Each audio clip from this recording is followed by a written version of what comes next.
Alhamdulillahi Rabbil Alamin. Allahumma salli wa sallim ala Sayyidina Muhammadin Biftahi babi rahmatillah adada ma fi ilmillah Salatan wa salaman daimain bidawami mulkillah wa ala alihi wa sahbihi.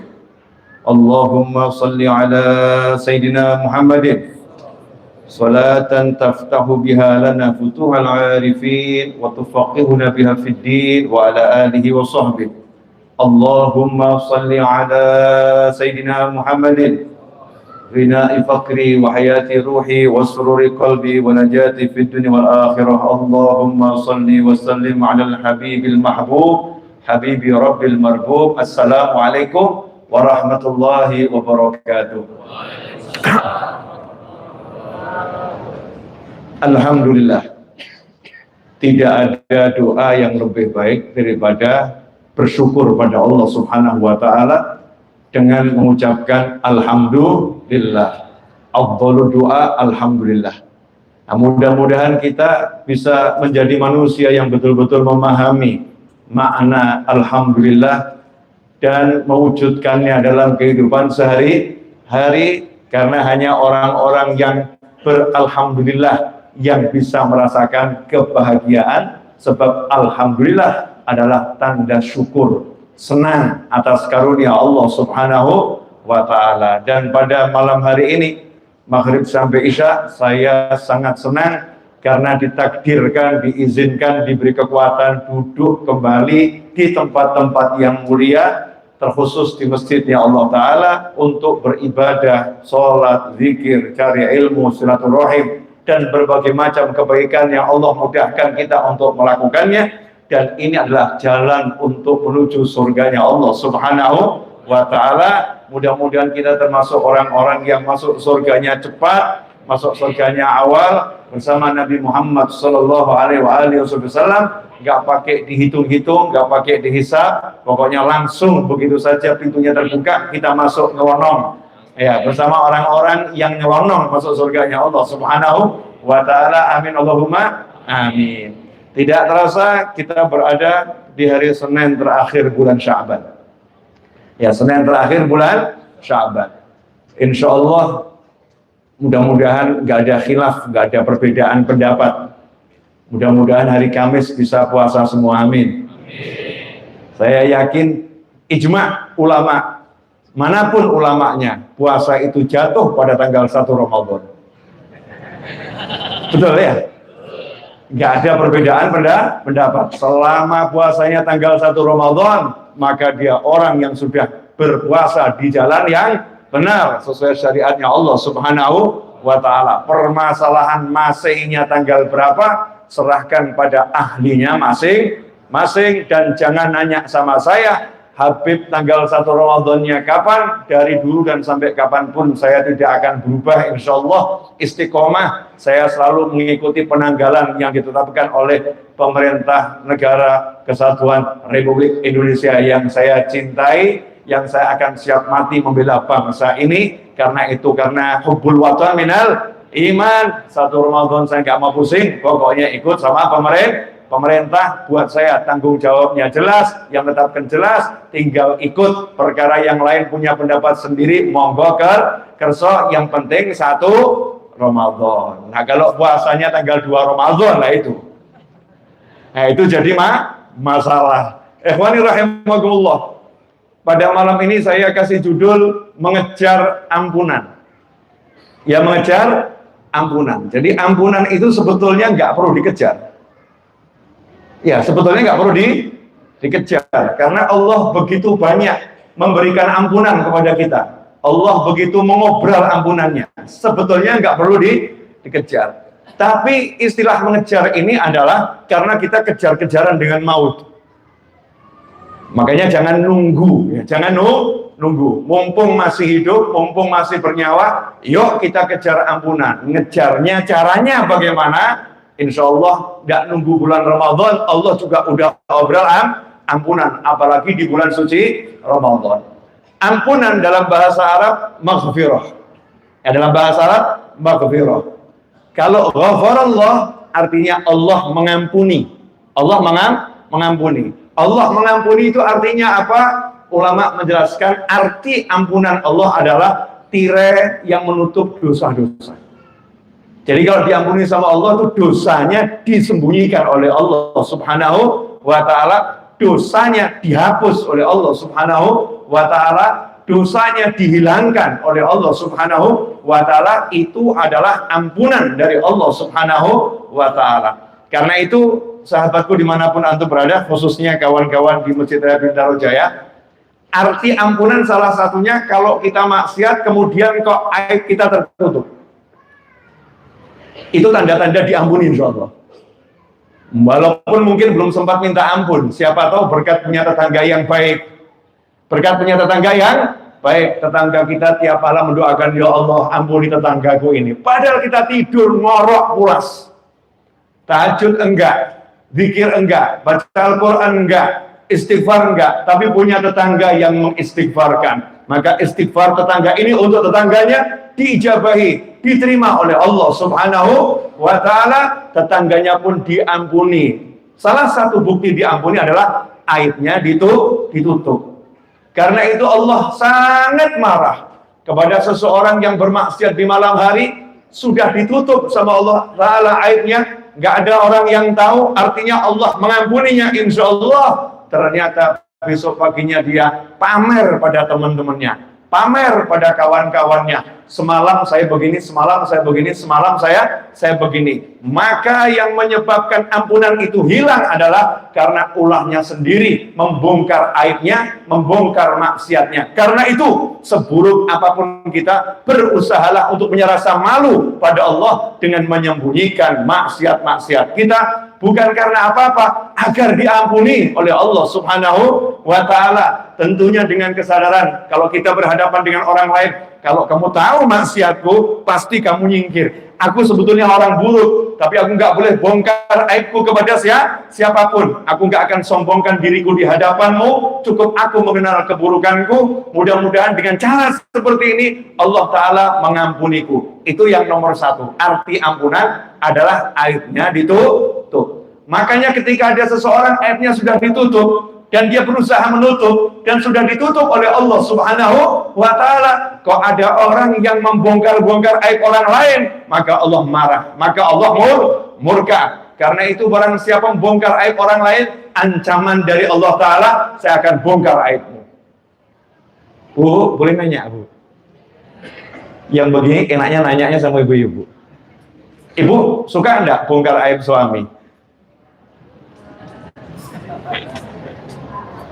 Contoh, mungkin suaminya punya handphone, mungkin di handphonenya banyak aib, mungkin di handphonenya banyak chat, ya banyak chat. Dan sebaliknya bapak-bapak, pernah enggak bongkar handphonenya istri?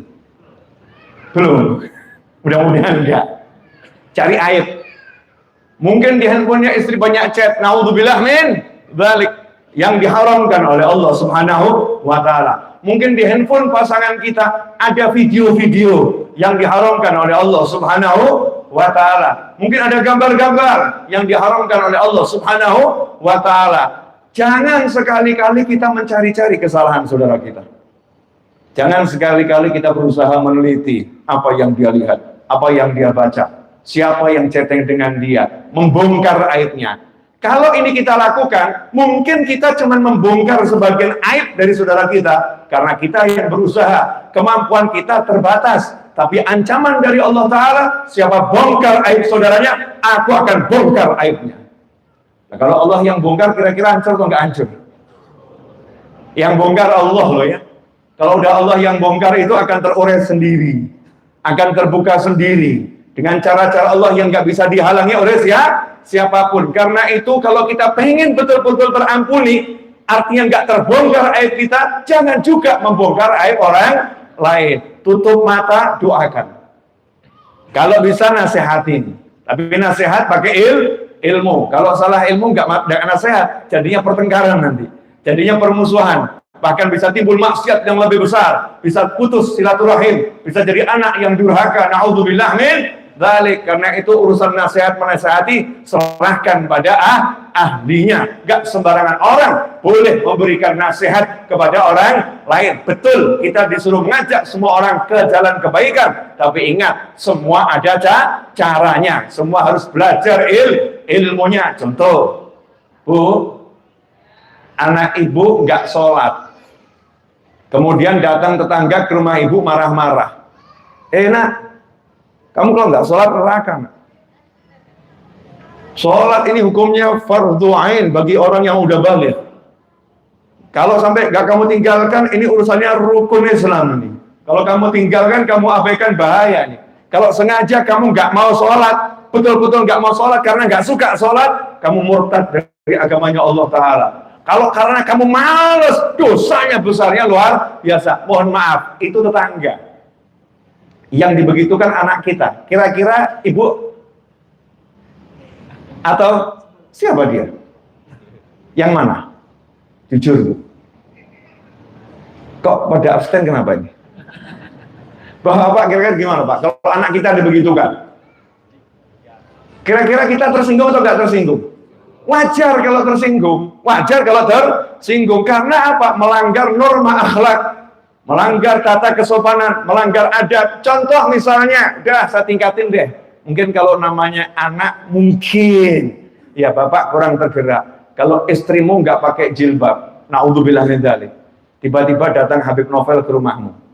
Mbak, sorry, neraka kamu. Kamu suaminya. Neraka loh, model seperti kamu ini kalau nggak tobat neraka. Saya mau nanya, kira-kira Anda sebagai suami cinta sama saya atau sebel? Jujur atau jujur? Cinta atau sebel? Udah yang baca contoh saya aja itu. Cinta atau sebel? Sebel, mentang-mentang ustadz, pakai kopiah putih, datang ke rumah orang, nggak sopan, maki-maki istri orang, kurang ajar kamu. Di hati. Mungkin karena ketenaran nama saya, nama besar saya, agak, Masya Allah Ustadz, makasih Ustadz. Tapi besoknya update status, Ustadz kurang ajar.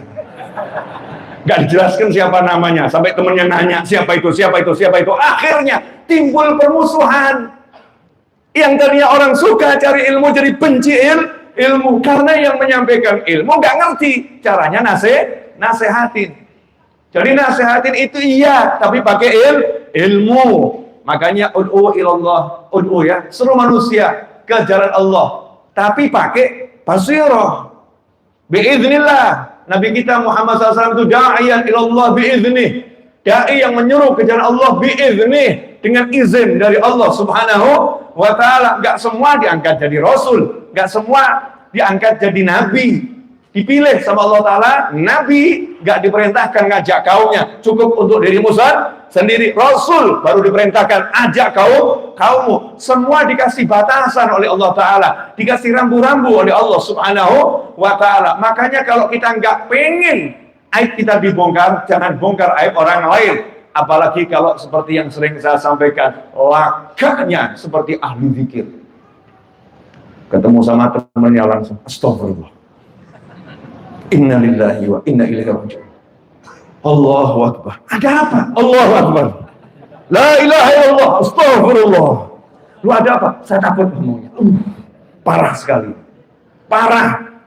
Luar biasa. Ada apa? Astagfirullah.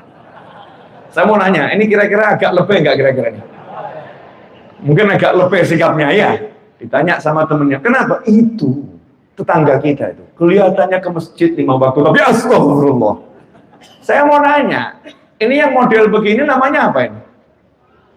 Satu, ghibah, menggunjing saudaranya atas kemaksiatan yang dia lakukan, itu namanya ghibah. Kalau menggunjing saudaranya atas perbuatan yang tidak dia lakukan, itu namanya fitnah. Kadang-kadang kita ngomong, loh, memang orangnya begitu. Ya memang begitu.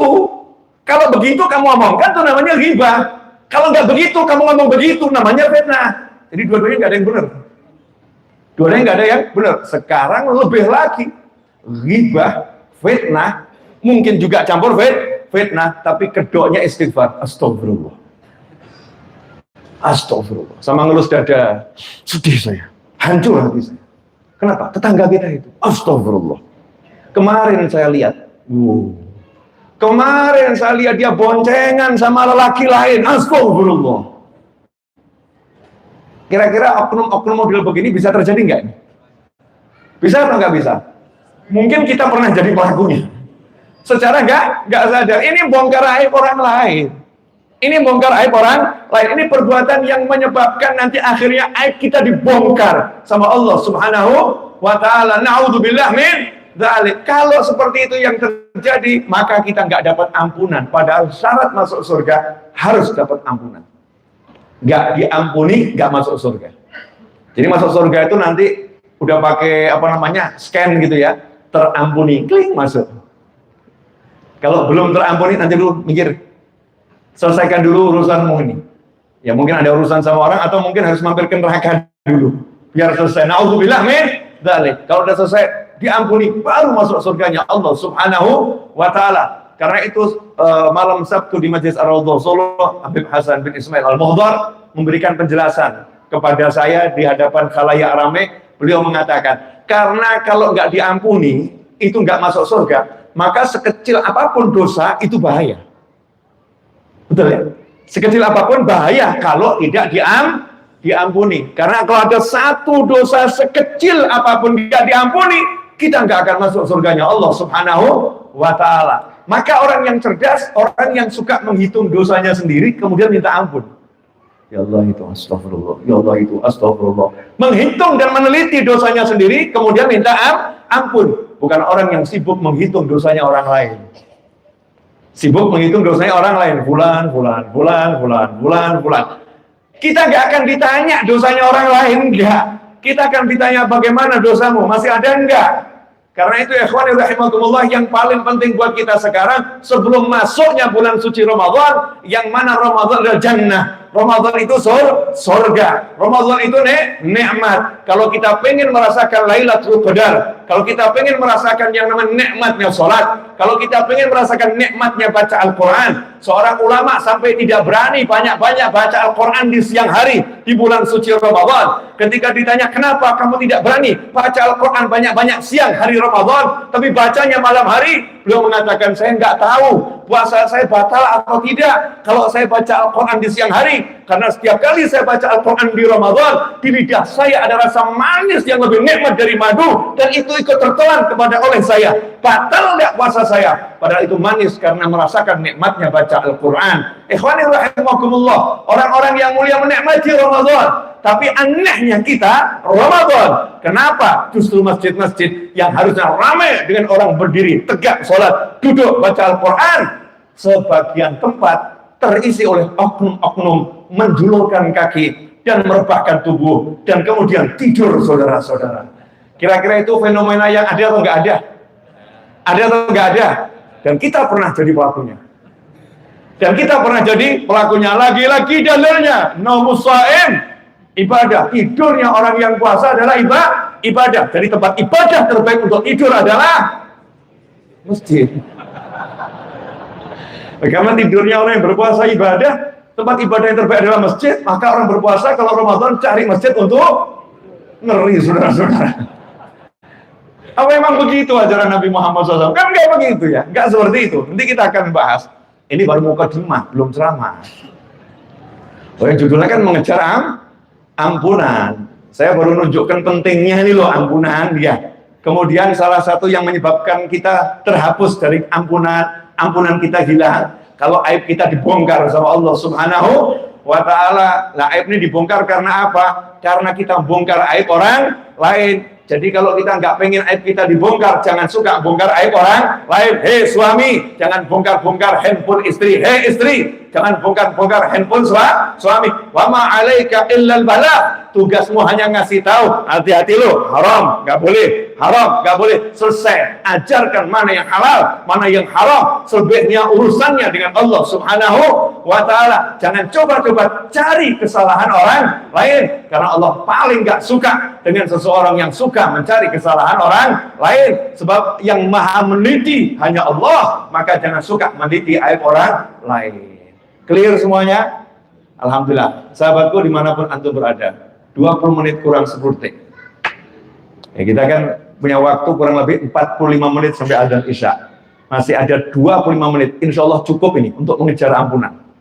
Insya Allah cukup untuk mengejar ampunan. Insya Allah barokah. Saya mau nanya, kira-kira ada enggak perintah mengejar ampunan? Banyak. Yang di Al-Quran yang jelas, wasari'u ila maghfiratin min rabbikum wa jannatin 'arduhas samawati wal ardu 'iddat lil muttaqin. Allah mengatakan, wasari'u, hei kalian, segera berlomba-lomba. Bukan cuma berlomba-lomba, segera kejar-kejaran. Saya mau nanya, kalau ada lomba lari itu berarti harus sama atau harus menang? Harus menang, wasari'u kok ya, cepet-cepetan. Balap motor, balap mobil, balap kuda, lomba lari, balap-balapan, itu harus saling kejar. Makanya orang yang beriman dalam sifatnya mengejar ampunannya Allah Ta'ala, saling berlomba. Aku akan kalahkan kamu, nggak bisa, aku akan kalahkan kamu. Tapi dengan happy, bukan dengan ujub, bukan dengan sombong, bukan dengan merendahkan, tapi dengan senang. Aku udah segini, kamu seberapa? Oh, aku menang loh ya. Ayo, dikejar sama temennya. Ada perlombaan dalam kebaikan. Fastabiqul khairat, itu diperintahkan. Maka bedakan antara kita berlomba sama kita sombong, sama kita ujub, sama kita merendahkan orang lain. Berlomba-lomba harus, berlomba-lomba itu baik, berlomba-lomba itulah yang diperintahkan oleh Allah Subhanahu wa Ta'ala. Berlomba-lomba apa? Sari'u ila maghfiratin min rabbikum, mengambil ampunannya Allah, wa jannah, kemudian mengambil surganya Allah. Berdasarkan ayat itu ulama mengatakan ampunannya dulu baru surganya. Ampunannya dulu baru surganya. Allah nggak suruh ambil surganya baru ampunannya. Ambil ampunannya, otomatis kamu akan dapat surganya. Bagaimana caranya mendapatkan ampunan tersebut? Nomor satu diantaranya, alladzina yunfikuna fis sarra'i wad-dharra. Itu nomor satu. Bukan cuma fis sarra' loh ya. Fis sarra' wad-dharra, satu pasang gitu. Satu paket. Orang yang suka berbagi. Kalau diartikan sedekah, kadang-kadang ada sebagian yang merasa sedekah milik orang kaya. Kalau diartikan infak, kadang-kadang infak milik orang yang punya. Sehingga ketika dia nggak punya, dia merasa aku nggak perlu infak. Ketika dia miskin, dia merasa aku nggak perlu sodakoh.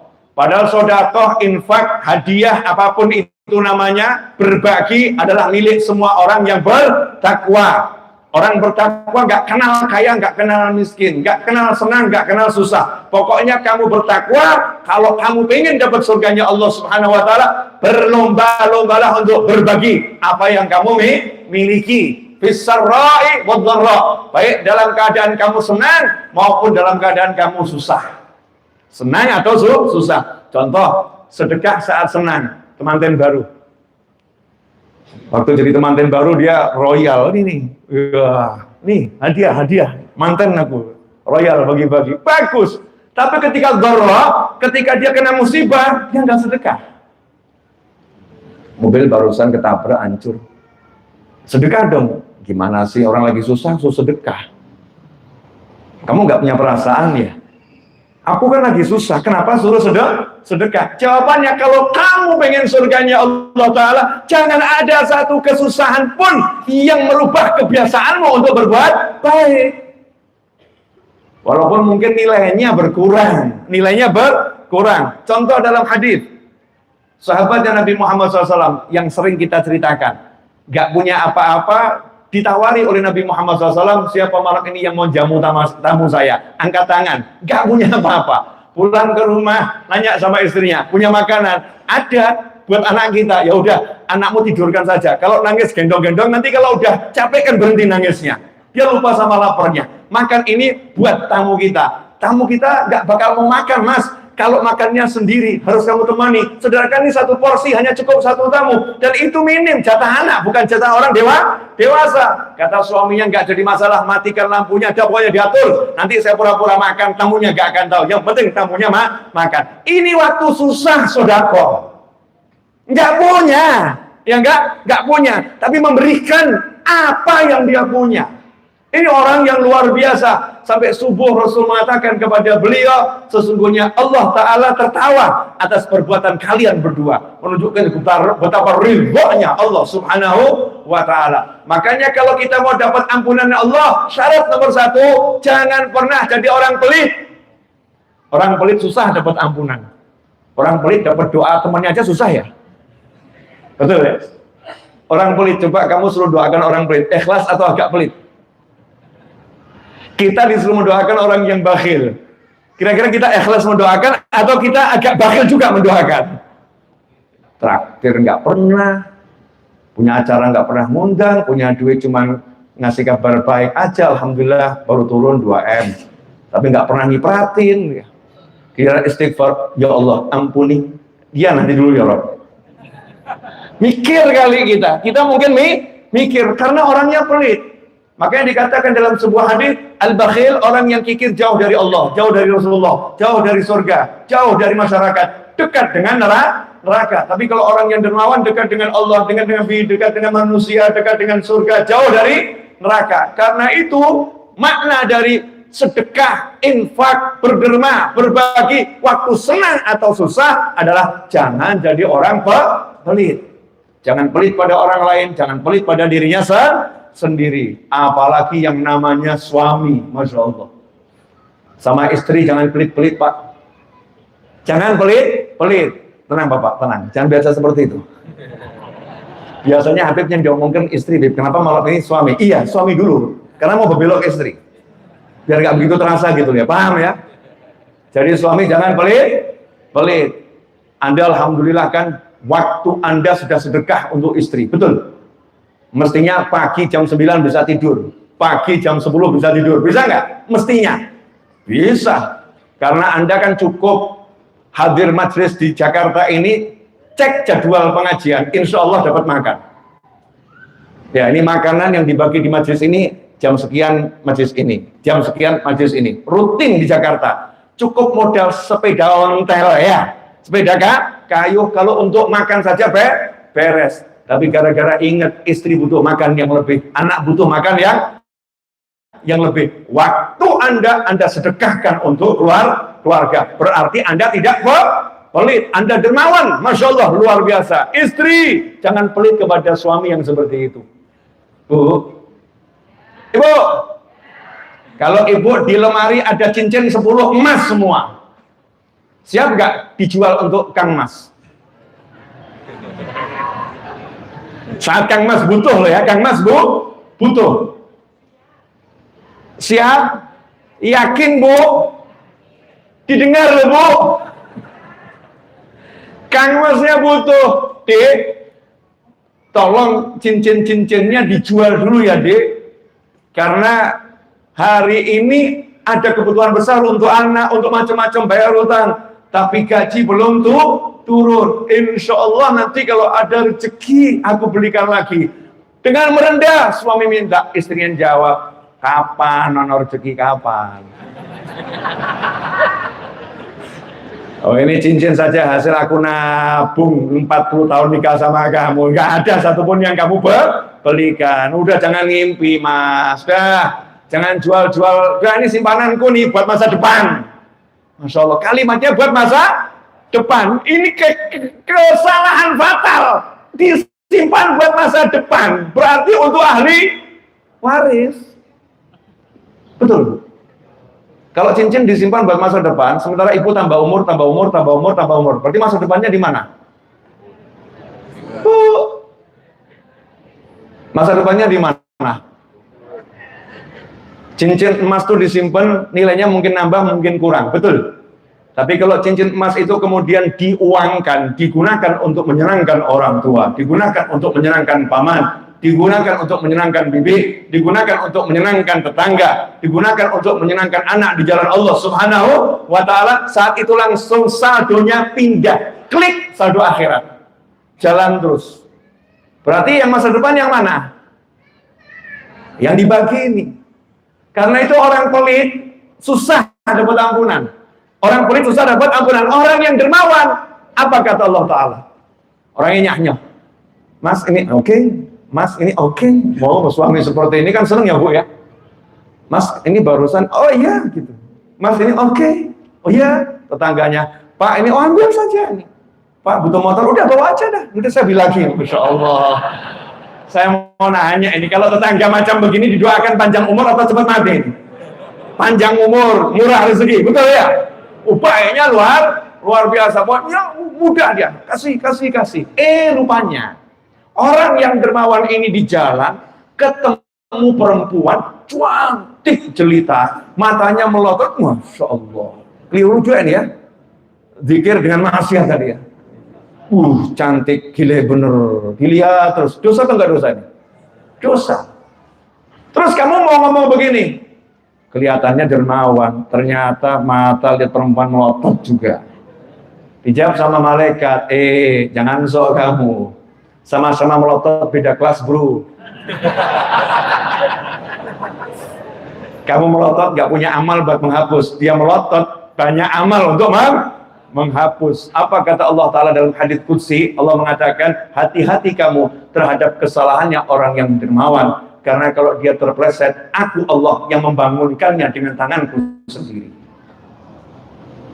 Jadi orang dermawan itu karena dapat banyak doanya orang, itu tonggoni mendungan Allahumma ya Allah ampuni dia ya Allah, sampai nangis mungkin tetangganya karena ditolong, sementara yang didoakan lagi ketawa-ketawa. Tapi yang mendoakan nangis gak ada yang paham. Allahumma ya Allah, oleh Allah Ta'ala akhirnya dibangkitkan dia dari kesalahannya, disadarkan oleh Allah Subhanahu wa Ta'ala. Kadang dicarikan jalan yang aneh.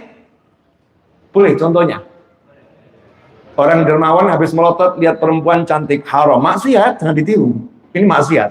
Cuma saya menunjukkan bedanya loh ya.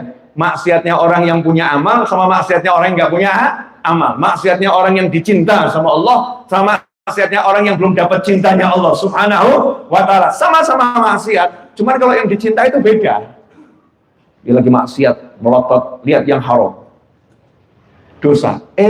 Tiba-tiba temennya datang, Mas, ya kakak saya masuk rumah sakit. Kakak saya masuk rumah sakit, mau dioperasi. Kalau nggak dibayar DP-nya 50 juta, maka nggak akan dioperasi. Boleh nggak aku pinjam dulu? 50 juta? Iya. Total biaya berapa? 500 juta. Nomor rekening sini. Oh iya, kaya. Dermawan. Dermawan itu adalah nama saya. Naufal artinya pria yang dermawan. Memang betul begitu adanya. Mudah-mudahan bisa dermawan betul. Amin. Nah, langsung transfer 600 juta. Loh, saya mau pinjam 50 juta, nggak usah, itu 600 juta hadiah. Kan biaya cuma 500 juta, iya kalau lebih-lebih nanti kurang-kurang biar ada persiapan, udah ambil saja. Kira-kira nih temennya senang atau nggak senang? Senang, nangis, keluarganya senang, pahalanya luar biasa, ikhlas karena Allah Ta'ala. Pahalanya ini Allah yang adakan untuk dia. Allah datangkan orang yang butuh, Allah datangkan orang yang butuh bantuan, Allah datangkan orang yang butuh pertolongan. Untuk apa? Agar dosa hamba ini terhapus. Allah beri dia amal soleh, karena ini orang yang dicintai Allah Ta'ala. Sementara kita, naudzubillah min dzalik, ini maksiat jalan. Begitu ada yang ngajak istighfar, udah banyak istighfar saya, jalan. Naudzubillah min dzalik. Ikhwani rahimakumullah, fis sarra'i wad dharra. Jadi kalau mau dapat ampunannya Allah Ta'ala, yaitu berbagi dikala senang maupun susah, dikala punya maupun tidak punya, dikala lapang maupun sempit. Semua benar, semua makna itu benar. Begitulah penafsiran ahli tafsir. Kemudian wal kadhiminal ghaidh. Ini bab yang paling asyik ini. Menahan marah. Insya Allah ibu-ibu sering praktek ya Bu. Menahan marah, mungkin marah sama temen, mungkin marah sama tetangga, mungkin marah sama siapa? Suami. Ya, kenapa marah sama suami? Ya udah dimasakkan, capek-capek, seminggu ya, sepekan dimasakkan, nggak ada ucapan terima kasih, sampai di rumah muji-muji masakan istrinya orang lain. Kira-kira sebel nggak Bu? Jujur Bu, sebel nggak Bu? Nah, boleh nggak Ibu marah? Boleh katanya. Boleh, berhak gitu ya marah, asal nggak melampaui. Ya kan, nggak melampaui, marah dalam batasannya. punya kemampuan buat marah karena lidahnya ibu ini, oknum ibu ini, lidahnya, Masya Allah, suaminya mengatakan lombok yang paling pedes kalah, Mbak Habib. Masya Allah, Ustaz, lombok yang paling pedes kalah sama istri saya. Curhatan seseorang yang punya oknum istri, yang lidahnya luar biasa. Dasar suami gak pernah perhatian sama istri, dasar suami. Dasar itu sampai banyak itu. Kalau ditaruh itu udah jadi bangunan ya, banyak dasarnya. Jadi bangunan. Masya Allah. Tapi istri ini ingat pengajian malam Selasa 20 Maret di MRBJ, mendengar lewat live streaming di rumah, mau marah, ingat siapa yang menahan amarah diampuni sama Allah Ta'ala. Weling, oh iya kemarin saya chatting banyak dosa nih sama suami ini. Oh ini kemarin saya ini banyak dosa sama suami. Oh kemarin saya banyak dosa, lirik-lirik Habib Novel tak lirik-lirik, kok ganteng ya. Kok beda sama suami saya ya. Haram itu gak boleh. Masya Allah, jangan dikira yang gak boleh lihat cuman yang laki, perempuan juga gak boleh lihat dengan syahwat begitu. Haram hukumnya, gak boleh nazar bisyahwat. Dosaku banyak ini, udah tak tahan amarah biar aku diampuni Allah Ta'ala. Masya Allah, sebetulnya mudah gak itu? Mudah, apalagi di jalan banyak modal loh untuk dapat ampunan. Lagi kita asik-asik naik motor, diklakson sama klakson nggak jelas itu. Pernah nggak mengalami begitu? Pernah. Langsung ingat wal kadhiminal ghaidh. Kita menepi, monggo. Masya Allah. Lanjut ya. Nahan marah. Yang model begitu dapat ampunan, kan asik lah ya. Dapat ampunan. Udah kerja mati-matian di kantor, bukan dihargai sama atasan, justru dibilang, kamu tuh memang gak pernah melakukan apa yang saya perintahkan. Umum ini. Mendidih, marah. Boleh marah, tapi jangan dilampiaskan. Tahan, wal kadhiminal ghaidh. Kalau muncul amarah itu, tahan. Begitu kamu tahan, gak kamu luapkan, Allah mengampunimu. Datang seseorang menghadap Nabi Muhammad SAW.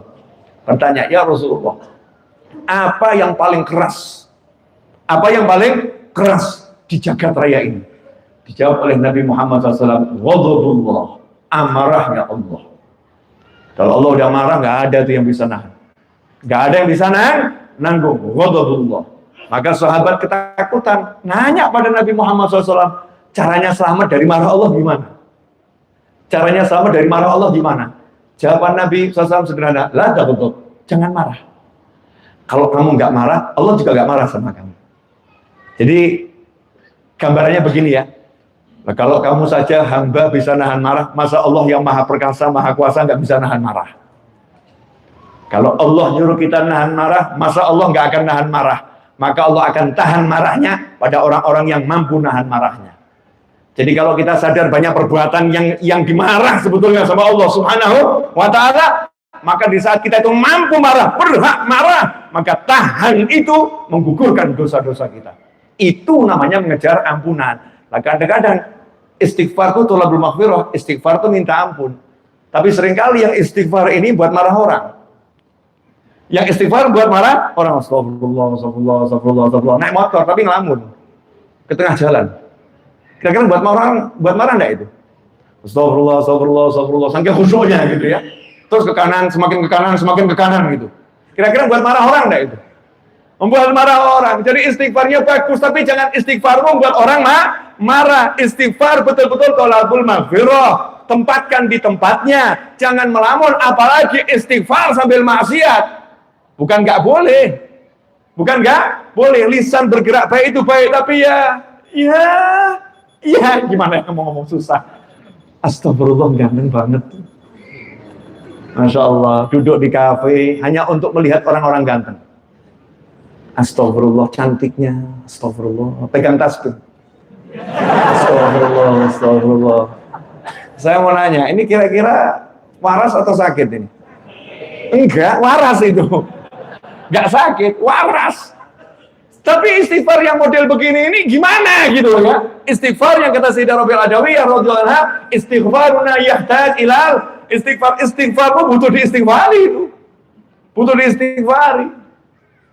Apa terus nggak boleh? Nggak ada yang bilang nggak boleh. Lidahmu bergerak istighfar itu bagus, tapi ya eman-eman. Istighfar sekali dosanya miliaran. Tekor guru, tekor minus. Ya minus. Apa terus kemudian nggak usah istighfar sekalian, maksiat total gitu? Ya bukan begitu. Lalu dibalik, mending kamu istighfar, mata terpejam. Astagfirullah, astagfirullah. Di kafe, astagfirullah, astagfirullah. Dikasih tahu temannya cantik loh, astagfirullah, astagfirullah. Bagus. Sama kasusnya, sama-sama di kafe. Yang satu melotot, astagfirullah. Yang satu tundukkan pandangan, astagfirullah. Aromanya harum, astagfirullah, astagfirullah. Ini baru benar. Ini namanya tolabul maghfirah. Wal kadhiminal ghaidh, orang-orang yang bisa nahan amarah. Wal afina 'anil nas, orang-orang yang bisa maafkan orang lain. Maafkan orang kok nunggu hari raya nih. Kadang-kadang ini Masya Allah. Ini adat yang wangnya luar biasa. Hari raya itu betul hari bahagia. Namanya bahagia, ya ayo maafan.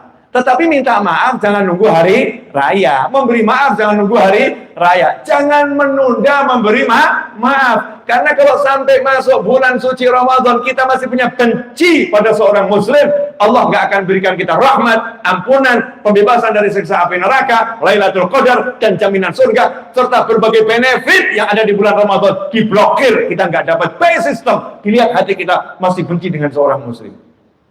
Ngeri atau nggak ngeri? Ngeri. Jadi maafkan saja. Tapi hutangnya 10 M belum dibayar. Hutangnya 10 miliar belum dibayar. Nggak apa-apa, maafkan. Hutangnya sudah bayar. Assalamualaikum Mas. Waalaikumsalam.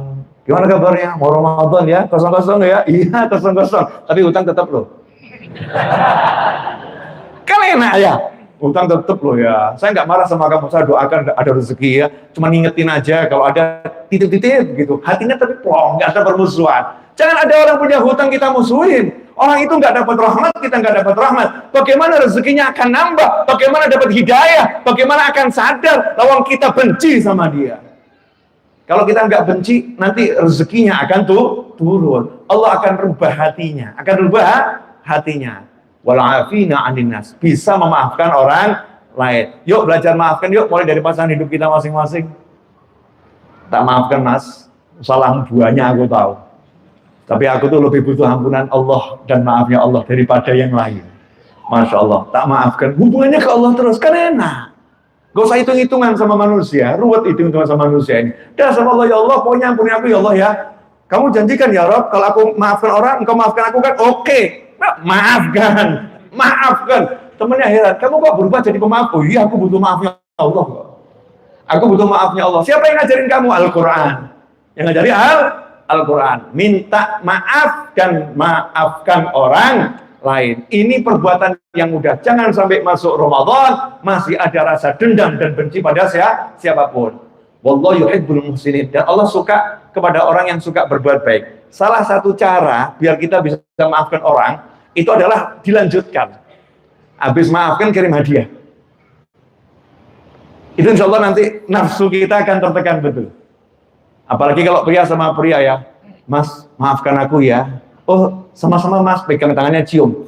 Masya Allah. Loh, aku yang punya salah. Enggak apa-apa. Judulnya, berbuat baik. Kemudian keluarkan duit. Wah, di kantong yang ada kok 10.000 kasihkan, 100.000 kasihkan ya. Ternyata di kantor adanya kok 1 juta kasihkan, 10 juta kasihkan gitu ya. Yang punya salah bingung. Kamu ini kenapa? Kesurupan? Enggak, cuman ini pangkat tertinggi, bukan sekedar memaafkan. Wallahu yuhibbul muhsinin. Yang tadinya dapat maghfirah sekedar masuk surga.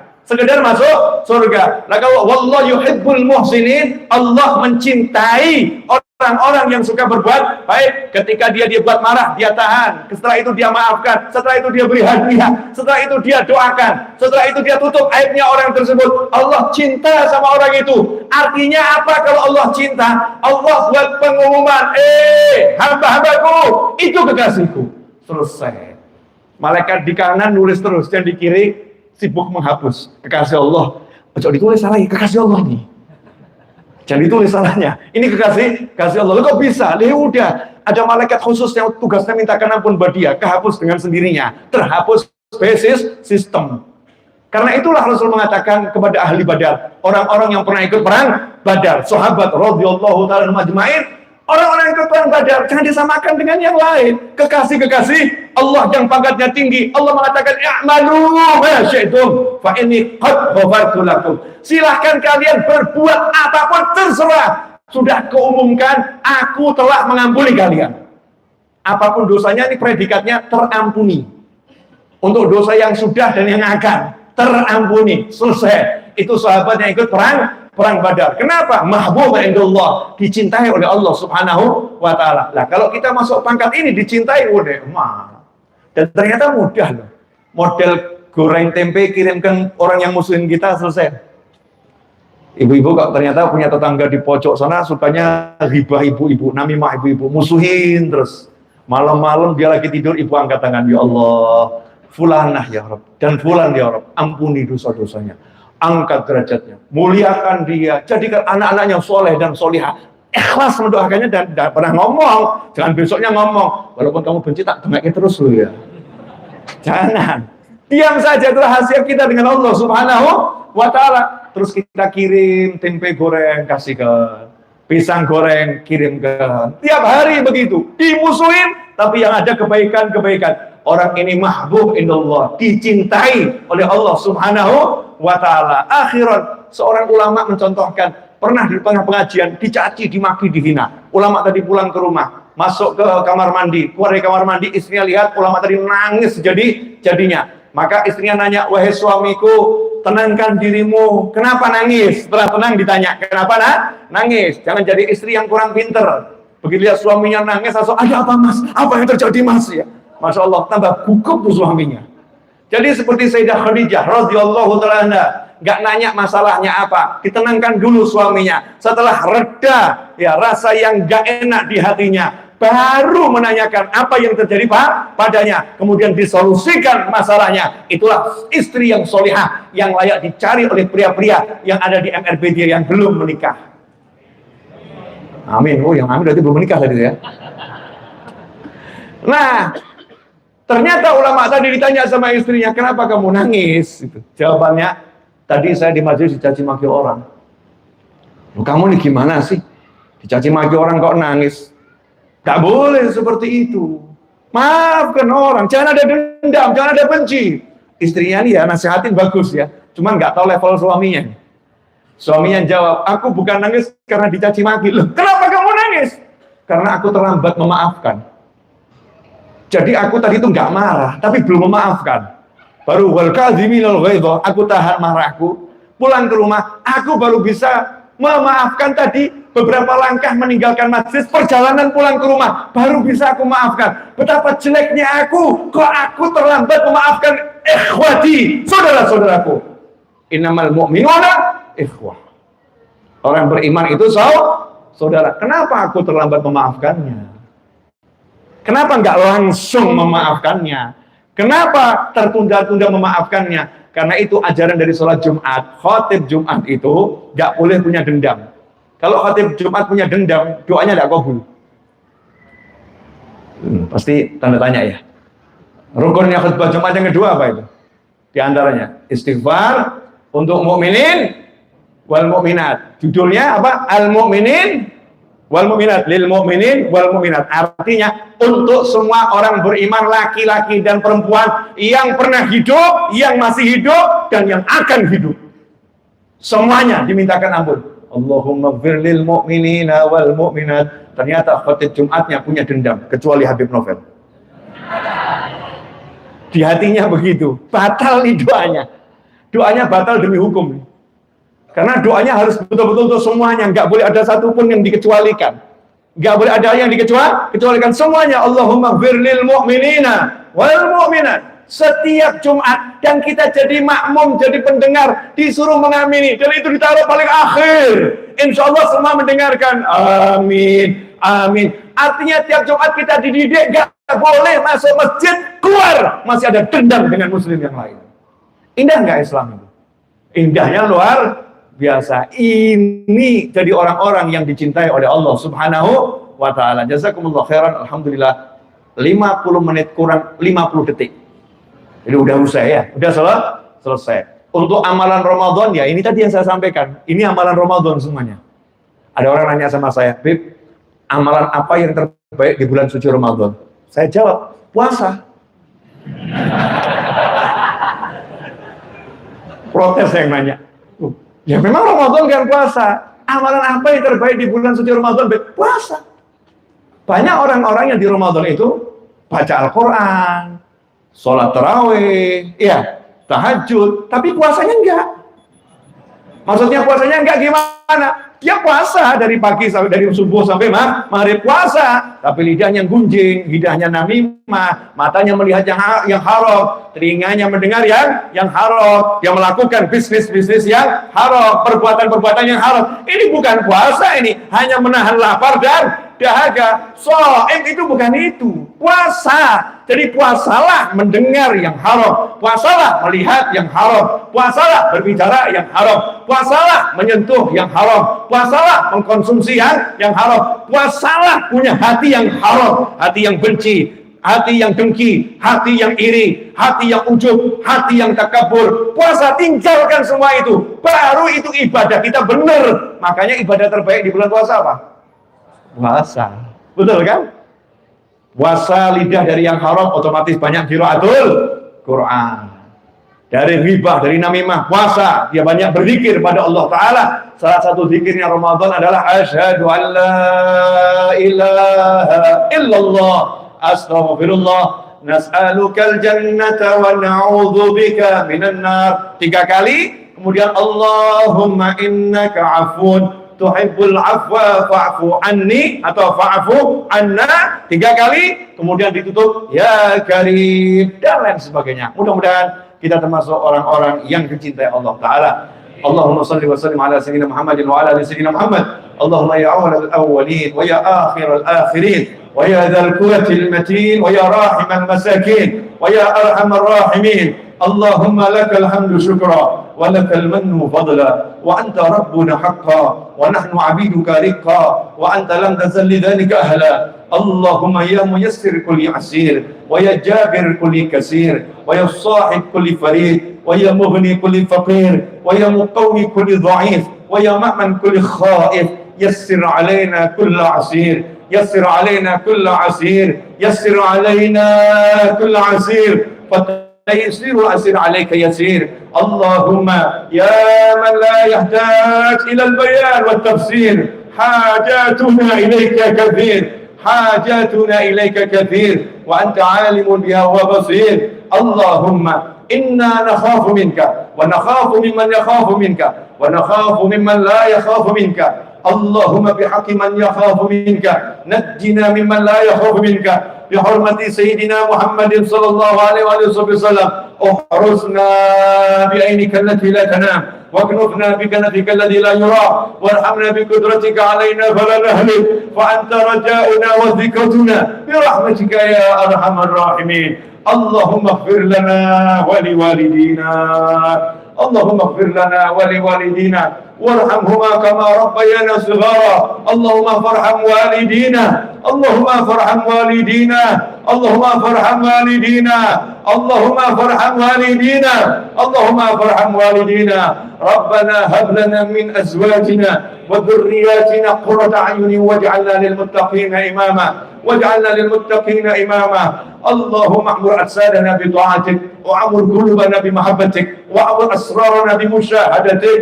اللهم إنا نبات نعمتك فلا تجعلنا حصاد نقمتك. اللهم لا تحرمنا خير ما عندك لشر ما عندنا. اللهم إنا نسألك من كل خير أحاط به علمك في الدنيا والآخرة ونعوذ بك من كل شر أحاط به علمك في الدنيا والآخرة يا مالك الدنيا والآخرة.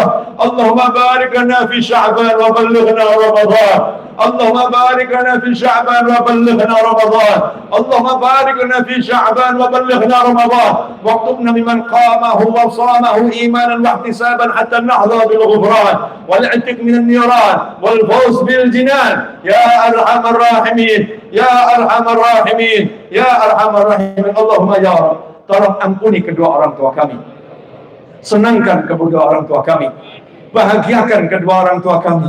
Yang sakit di antara orang tua kami tolong sembuhkan ya Allah. Lindungi orang tua kami ya Arhamar Rahimin. dari segala macam keburukan dunia dan keburukan akhirat. Lindungi orang tua kami, ayah bunda kami, ibu bapak mertua kami, ya Arhamar Rahimin. Lindungi semuanya dari keburukan dunia dan keburukan akhirat. Jadikan keduanya mulia dunia, mulia akhirat. Selamat dunia, selamat akhirat. Tentram dunia, tentram akhirat, ya Arhamar Rahimin. Terkhusus untuk yang masih hidup di antara orang tua kami, ya Allah. Tolong izinkan orang tua kami bersama kami menikmati bulan suci Ramadan tahun ini dan tahun-tahun yang akan datang, ya Allah. Jadikan kami dapat menyantap hidangan berbuka bersama, ya Allah. Salat berjamaah bersama, ya Allah. Membaca Al-Quran bersama orang tua kami, ya Allah. Tolong panjangkan usia orang tua kami, ya Arhamar Rahimin. Izinkan kami mendengar candanya, mendengar tawanya, melihat kebahagiaan wajah dan parasnya, ya Arhamar Rahimin. Jadikan itulah kesenangan kami duduk bersama orang tua kami, ya Allah. Bercanda bersama orang tua kami, ya Allah. Bersenang-senang dengan orang tua kami di jalan-Mu, ya Arhamar Rahimin. Ya Allah, jadikan orang tua kami selama-lamanya bahagia, ya Allah.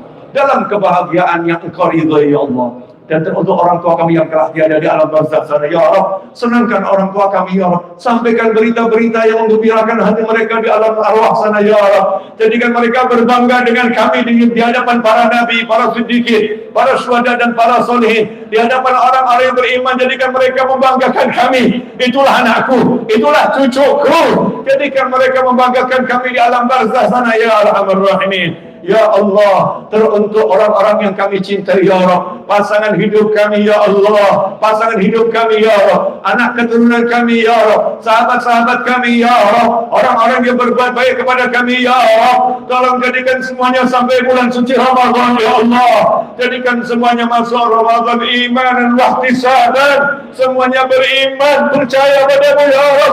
Mengharapkan pahalamu, mengharapkan rahmatmu, mengharapkan ampunanmu, mengharapkan surgamu, berlindung dari nerakamu. Catat semuanya, ya Arhamar Rahimin, minal maqbulin indak, minal mahbubin indak. Orang-orang yang kau terima, orang-orang yang kau cintai, yang kau berikan Lailatul Qadar kepadanya, ya Arhamar Rahimin. Berikan Lailatul Qadar kepada kami, ya Arhamar Rahimin. Ya Allah yang Maha Pengasih, ya Allah yang Maha Penyayang, ya Allah. Jadikan kami istiqomah selamanya dalam taat, ya Allah. Jadikan kami wafat dalam taat kepadamu, ya Allah. Setelah panjang usia dalam segala kebaikan, kenikmatan, ketaatan, keridhaan, ya Arhamar Rahimin. Kelak beri kami akhir usia yang indah, ya Allah. Lindungi kami dari akhir usia yang buruk, ya Allah. Tetapkan kami dengan husnul khatimah, ya Arhamar Rahimin. Jadikan kami mengecap nikmatnya ibadah di dunia ini sebelum di akhirat nanti, ya Allah.